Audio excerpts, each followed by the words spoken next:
Kibra is the largest informal urban settlement where most of its residents live close to or below the poverty line.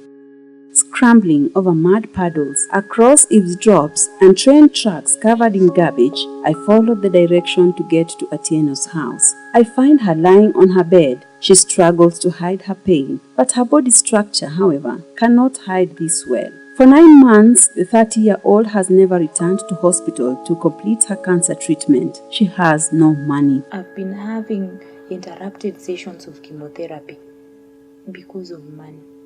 First of all, sometimes if you go to the hospital, there are no medication. You have to buy them.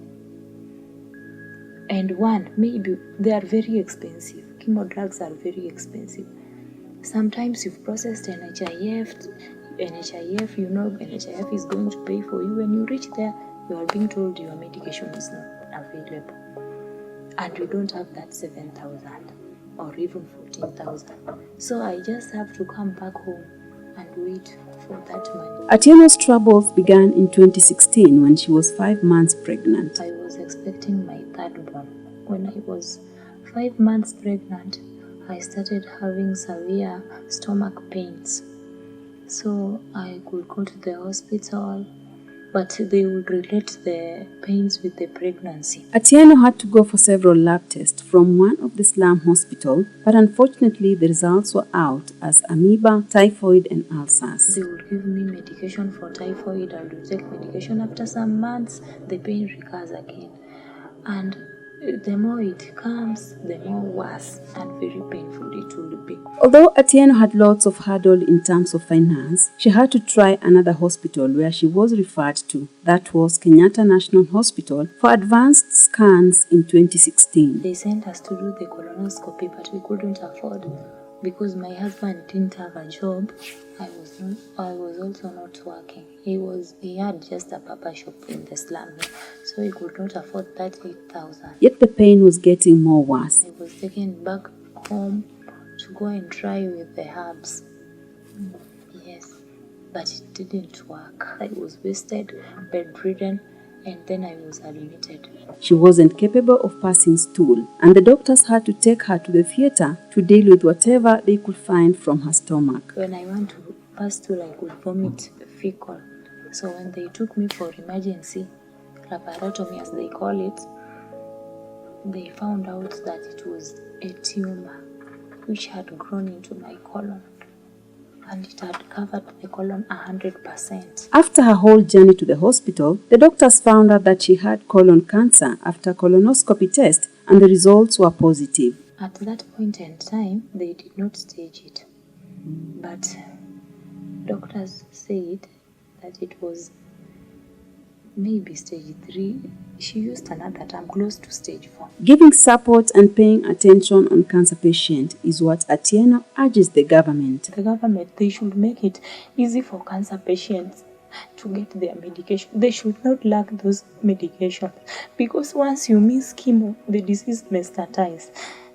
People are really dying. You cannot know unless you go to the hospital. Atieno narrated to me how she really wants to be well because of her young children. I was left an orphan at a very early age. So I would not like my children also to be raised with another person, because my parents died when I was very young, both of them. So I was praying that God should give me that grace to raise my children, to see them grow older. This prompted me to call Dr. Nyongesa of Texas Cancer Center to find out if we can get Atieno on medication. And her hope to live in order to be there for her family has just started. At Texas Cancer Center, we are welcomed by Dr. Kanjama. Poverty, according to Dr. Kanjama, makes it difficult for cancer patients from poor neighborhoods to access treatment. We have like an open door policy, so we offer treatment for cancer to patients like her, needy patients and other patients. Most poor people cannot afford treatment in private facilities which are better equipped. Atieno's case is a perfect example of how poverty-related factors, including unemployment, low socioeconomic level, rural residence, and insufficient access to reproductive health information, led to her colon cancer at a young age. I've been calling most of my friends tunafanya funding kidogo at least to raise pesa ya clinic kama 45,000. Unapata saa zingine imefika, saa zingine haifiki. So inafikanga mahali inakuwa ni kama ni mzigo tena, because the more you call friends wanachoka sana na hizo calls. Most cancers usually remain undiagnosed and untreated until it has spread to other parts of the body. Poor women are often undernourished, and poor nutrition can also increase reproductive cancer risks. If I get a patient today and a biopsy is done and a month later there is no action, something needs to be done, said Dr. Nyongesa. Cancer is the third commonest killer in our country. We diagnose about 47,000 new cases and 33,000 die of the cancer. The increase is multifactorial, but we see on majority like 60% of the cancers are occurring in women. So one, just being a woman, we have a higher risk. Older age, use of tobacco, smoking may contribute, but majority of the cancers, the cause is not known. Well-wishers touched by her story of bravery in the face of death are urging her to continue with the fight. But all that Atieno's husband is holding on is the president's speech of free medical treatment for cancer patients.